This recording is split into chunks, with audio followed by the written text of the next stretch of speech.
Leaving Ushuaia, it's only about a day and a half at sea.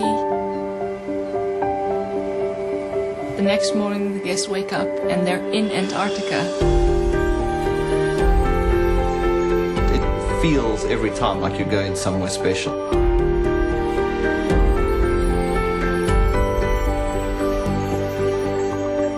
It's this beautiful, serene, wide landscape that you cannot explain unless you've been there. Waking up that morning and seeing that for the first time it's incredible.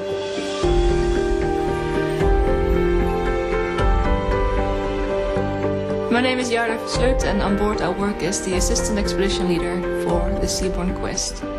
My name is Robin West and I'm going to be the expedition leader on board the Seabourn Quest.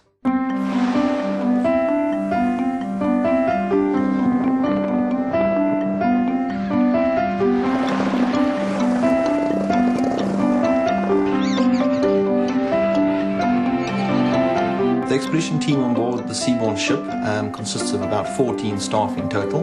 We will carry guys who specialize in ornithology, geology, glaciologists. I always explain it as having 11 encyclopedias walking around with you. Our ornithologists will talk about the birds that we're seeing while we're going through the Drake Passage. Then once we get closer down to Antarctica, depending where we are, we might have the historians on to talk about early explorers down in Antarctica. And the historian will tell us all about the Shackleton epic adventure, and when we get to Grytviken, you'll actually visit his grave where Shackleton was buried. There is always a continuous shuttle from the shore side to the ship with the Zodiacs. It's all about also the guest mentality, about how much they would like to do. The great thing is in Antarctica, when you come ashore, you can go 20 meters, sit down, and everything's right there in front of you. The great thing about Antarctica is that the wildlife is guaranteed. Killer whales, humpback whales, minke whales. Seabourn's doing 4 trips down there, so each trip will be slightly different in terms of what you see. The crab-eater seal, Weddell seal, leopard seal, it's fantastic. And going to South Georgia, you'll see fur seals as well, elephant seals. Any time you go is a fantastic time to go. There is no typical day. It changes all the time. When you're ice cruising, you're moving at about 2-3 knots, depending on the ice. It is an incredible concept. You go outside, you're cold, you come back and then go back to your warm, comfortable room. I'm sure Shackleton would have been very envious. On an average day, the weather really isn't that bad. The magnificent thing with Antarctica is a sunny day is gorgeous.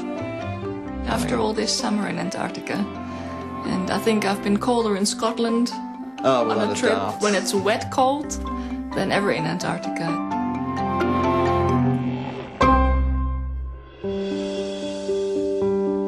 One of the stops we're going to be making is in Port Stanley.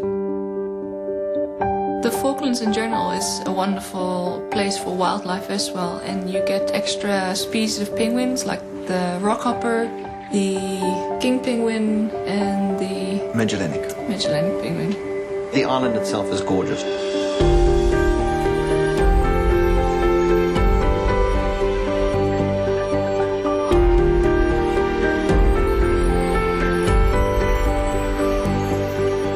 What's always great to see in the Chilean fjords is the contrast between this beautiful green forested landscape and then these massive glaciers which roll down over the rocks into the ocean itself. And I've got pictures from 10 years ago that I compared with pictures from the last few years, and you can see glaciers receding drastically. Adelie penguin numbers have dropped drastically over the last couple of years in terms of breeding and in terms of rookeries because there's too much moisture, it's too warm. I would say come to Antarctica as soon as you can, regardless. Robin was saying yesterday, the only bad thing about coming on a trip to Antarctica is that every other trip after that will be disappointing. It is an experience of a lifetime.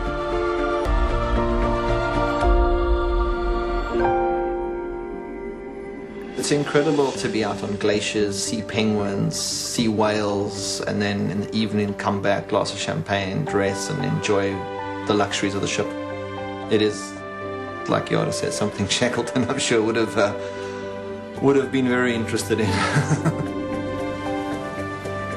I mean, experience Antarctica, but do it in comfort. It's a great combination.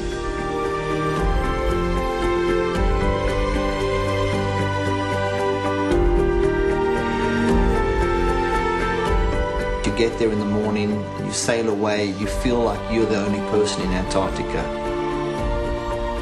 It's just incredible. It's a wonderful place, it really is.